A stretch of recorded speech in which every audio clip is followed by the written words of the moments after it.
Yo mga idol, kamusta? Sports Talk PH nga pala. Ang sigaw ng mga fans, pag-usapan natin yan mga idol. Ngunit bago ang lahat ay huwag kakalimutang mag-subscribe at i-click ang notification bell button for more sports talk.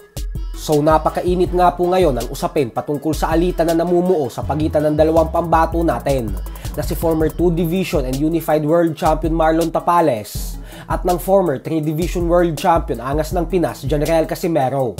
Ito po ay dahil matapos matalo ni Tapales via 10th round knockout sa kamay ng undisputed Super Bantamweight World Champion Japanese Monster Naoya Inoue, ay agad naglabas ng video si Casimero kung saan sinabi nito na parang ayaw daw manalo ni Tapales sa laban nito kay Inoue base sa ipinakita nitong performance at na hindi man lang daw nagalusan ang mukha ni Inoue. Bukod dyan ay tune-up fight lang naman daw si Tapales para kay Inoue. At dahil dyan ay agad namang bumanat si Tapales at sinabing sino daw ba si Casimero kasi hindi niya naman daw ito kilala. Dahil sa birada ni Tapales ay talagang umingay ang mga Pinoy boxing fans sa social media kung saan nagkakaroon ng mga pagtatalo at debate sa comment section ang mga tagahanga ni Tapales at mga solid fans ni Cuadro Alas. Birada ng mga fans ni Casimero na totoo naman daw ang sinasabi ng idolo nila na tune-out fight lang daw talaga si Tapales para kay Inoue. Bukod dyan ay si Tapales daw itong naunang nag-angas matapos umano nitong sabihin na siya daw ang magsisilbing bangungot para sa binansagang halimaw ng Japan.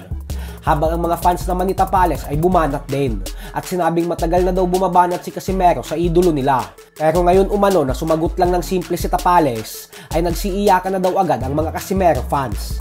At sa bandang huli nga po ay nagkasundo ang mga tagahanga ng magkabilang kampo na mas mabuti pa umano kung magtuos na lang si Tapales at Casimero sa ibabaw ng lona para sa kanilang mga susunod na laban. Nang sa ganun umano ay magkaalaman na kung sino talaga ang mas matibay at mas malakas sa dalawa nating pambato. Pero ganun pa man nga po ay may mga hindi naman sumang-ayon sa ideya na ito. Gawa ng pareho daw Pinoy ang dalawa.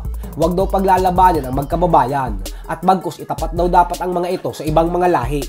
Sa kabilang banda naman mga idol ay lakas loob na pong hinamon ng former Unified IBF and WBA Super Bantamweight World Champion Muradjon Akmadaliyev si Naoya Inoue matapos nitong talunin ang ating pambato. Ayon kay Akmadaliyev ay isang napakagaling na boksingero daw talaga ng binansagang halimaw ng Japan. Subalit di hamak naman umano na mas matalino, mas magaling at mas malakas na boksingero daw siya sa lahat ng mga nakalaban at tinalo ni Inoue.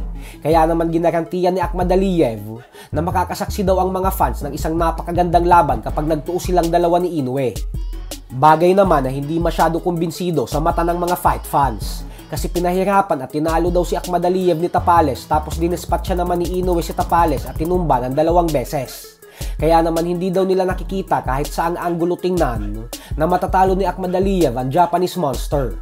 Nanggagaling po sa isang matinding panalo ngayon si Akmadaliyev kung saan tinalo niya via 8th round technical knockout ang undefeated fighter ng Mexico na si Kevin Gonzalez nitong December 16 lamang.